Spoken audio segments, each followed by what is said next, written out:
everyone, Shelly here with another Wisdom Wednesday for April. I hope you're all having a fantastic morning, fantastic day, whenever it is that you see this video. Today's message is going to be piggybacking a little bit on last week's Wisdom Wednesday when I was talking about gathering all the important intel and data from your systems for first quarter of 2024 so that you can put strategic efforts into growth for your practice, improvement in areas that you need to improve upon. But without those metrics, without that data, you really don't know where you're going. You can't really just say, oh, let's just convert more patients. You need to really look and see where it is that you were to make sure that you know where you're going. I had a lot of feedback from clients and just the viewers that were asking, Shelly, what kind of reports do I need to run at the end of every month to make sure that I'm planning accordingly? So we're going to be talking about a couple examples for that today. One of my favorite reports that I like to pull not only every month, but I also like to analyze it every quarter. And I also like to analyze it at the end of every year or beginning of the year to look at the prior year is my new patient referral report. And in my experience, often this is categorized into like a doctor referral report and then a non-doctor referral report. So your doctor referral report obviously is what doctors are referring their patients to you. And often when I go into an office and we're analyzing all of this great information together, the doctors that the office thinks are their number one referrals are not really their number one referrals any longer. They might have been a few years ago, and they're just assuming that they still are their number one referral, but often they're not. And you need to ask yourself why.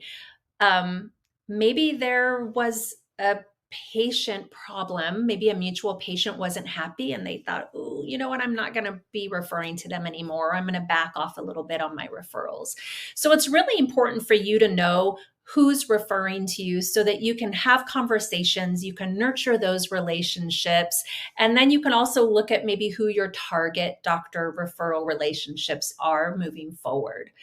As far as your non-doctor referral report, those are your internal patient referrals. Maybe they found you on Google. Maybe it was a mom's Facebook group. Maybe it was insurance. Maybe it was Invisalign.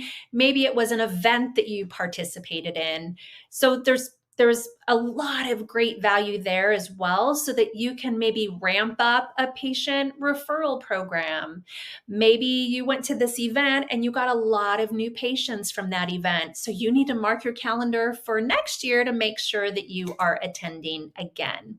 So those are just a couple of examples that I really want to encourage you to understand and know so that you can put those goals and plans in your calendar moving forward.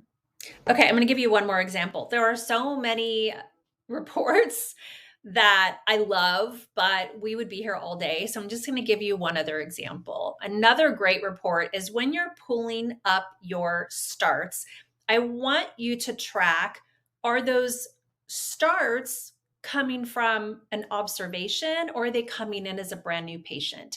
20 to 25% of your starts every month should be coming from your OBS patients. And if they're not, that's a great piece of data to look at and find out why, and make sure that who's ever in charge of re-engaging with those observation patients, sometimes it's the TC, sometimes it's the scheduling coordinator, but you need to make sure that you don't forget about those OBS patients because they can wander off to another office and have a great experience and then you lose them. So it's really important to make sure that you've got a really effective observation, 7 and Up club, whatever you want to call it, in place in your practice, and that somebody is staying connected with those patients. If they don't have their next recall checkup appointment on the books, someone is working that list constantly. So that's another little piece of data for you that you can look and make sure that you're headed in the right direction.